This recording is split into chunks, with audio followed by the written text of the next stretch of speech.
If you've watched local news over the past several years, you've probably heard about these. A bank customer shocked at the ATM. Your personal financial data could be at risk. Stealing your name and credit card number while you don't have a clue. Everyone loves a buzzword, and it's fair to say skimmer and shimmer are definitely among them, especially as credit card fraud is the leading type of identity theft so far in 2022. Skimming devices. ATM skimming devices. I found a skimmer. But how worried should we actually be about encountering one of these devices? And is the frequency of skimmer and shimmer stories evidence of a looming threat, or the perpetuation of a false narrative that blows the issue out of proportion?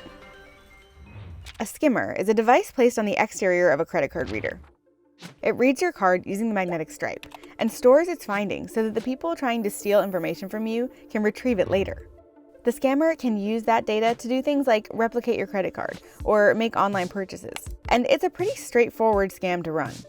They're very easy to make. A malicious actor can get a hold of a legitimate credit card reader, disassemble it, use the pieces and parts from it to build the skimmer to then place over a legitimate credit card reader. But a skimmer can't steal chip data, which is where the shimmer comes in. We started hearing about shimmers around 2015. A shimmer is as thin as a credit card, so it fits right into a chip reader and takes its place between a card and the machine. It generally targets chip data, though every device is different. The shimmer actually requires a much more higher level technical proficiency to manufacture them.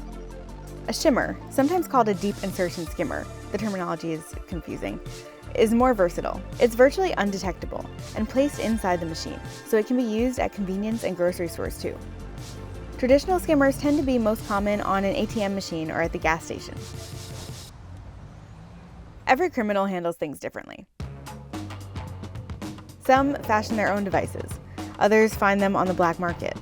And the variety in skimming and shimming device means that we can't make blanket statements about the way these scams work. But we can say that skimmers are often detectable. When you show up at an ATM, check the card entry slot for any loose parts. I tell my daughter, my son, before you swipe your card, just grab it and shake it. People may look at you like you're crazy, but you're protecting you and everybody else standing behind you. The FBI also advises that you pull at the edges of the keypad before putting in your PIN number, and cover the keypad when you do in case there's a camera. And if you can avoid it, don't use your PIN number at all.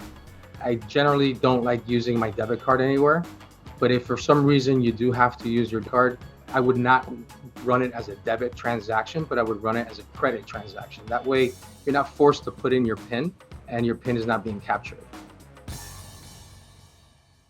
So how often can you expect to run into a skimmer? We don't know.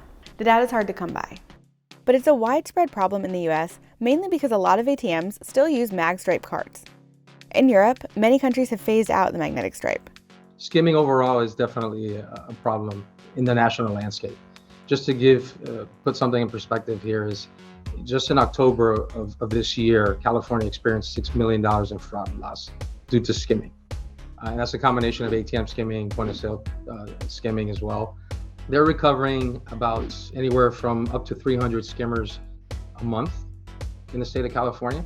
That's just an example of what we're currently seeing in just one state.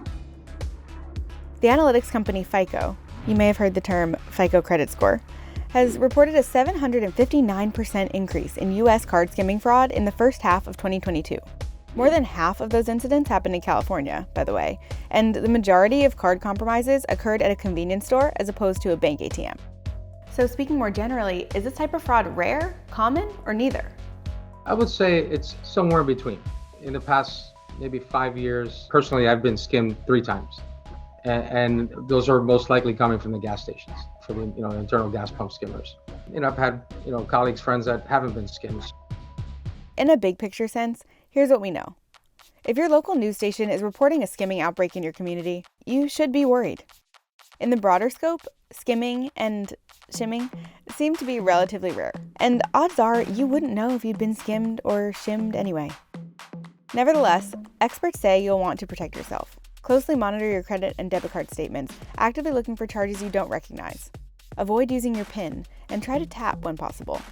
And when it comes down to it, the clearest way to protect yourself is to keep an eye on your physical credit or debit card. It's still easiest for someone to steal that from your pocket or purse.